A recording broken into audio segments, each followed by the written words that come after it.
స్టేట్లో జరగచ్చు. ఈజీగా మహిళల్ని టార్గెట్ చేస్తున్నారు ప్రతి విషయంలో. సో తప్పకుండా వీటి మీద యాక్షన్ తీసుకోండి అని మేము ఆ 2 కౌన్సిల్స్ కూడా రాస్తాము. అలాగే మేము చెప్తున్నాం, రాజకీయ పార్టీలకు సంబంధించిన ఛానల్స్ ఏవైతే ఉన్నాయో మిమ్మల్ని నడిపే మేనేజ్మెంట్కి కానీ వాళ్ళు సపోర్ట్ చేసే పార్టీస్కి కానీ ఏమన్నా విభేదాలు ఉంటే రాజకీయంగా విమర్శించుకోండి. అంతేగాని మధ్యలో మహిళలను తీసుకొచ్చి నోరు ఉంది కదా అని, లేకపోతే ఫ్రీడమ్ ఆఫ్ స్పీచ్ అదొక ఈజీ పదం అయిపోయింది ఈ మధ్య అందరికీ. ఫ్రీడమ్ ఆఫ్ స్పీచ్ అని చెప్పేసి ఇష్టం వచ్చినట్టు ఎలక్ట్రానిక్ మీడియాలోనే కానీ సోషల్ మీడియాలో ఆడవాళ్ళ మీద అవహేళనగా మాట్లాడటం అనేది సర్వసాధారణం అయిపోయింది. మాకు గత 5 ఏళ్లలో ఎలా ఉందో మేబీ అవన్నీ యాక్సెప్ట్ చేశారో అది మాకు అనవసరం. కానీ ఇప్పుడు పరిస్థితులు మారాయి, థింగ్స్ మారాయి.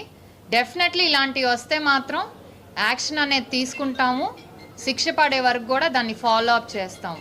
ఏదైతే మహిళా కమిషన్ పవర్స్లో ఎంతవరకు మాకు పవర్స్ ఉన్నాయో ఆ పవర్స్ అన్నీ యూజ్ చేసుకొని ఎక్కడ తప్పించుకోవటానికి ఛాన్స్ లేకుండా డెఫినెట్లీ యాక్షన్ అనేది తీసుకుంటాం.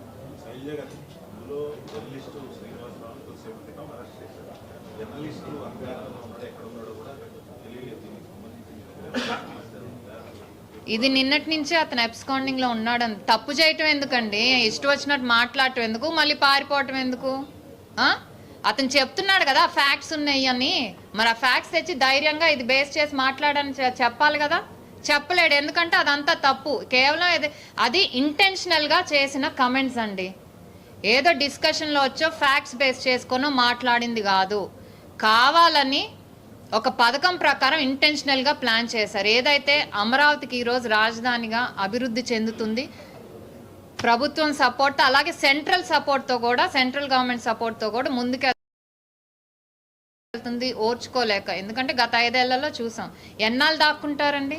ఎప్పుడైనా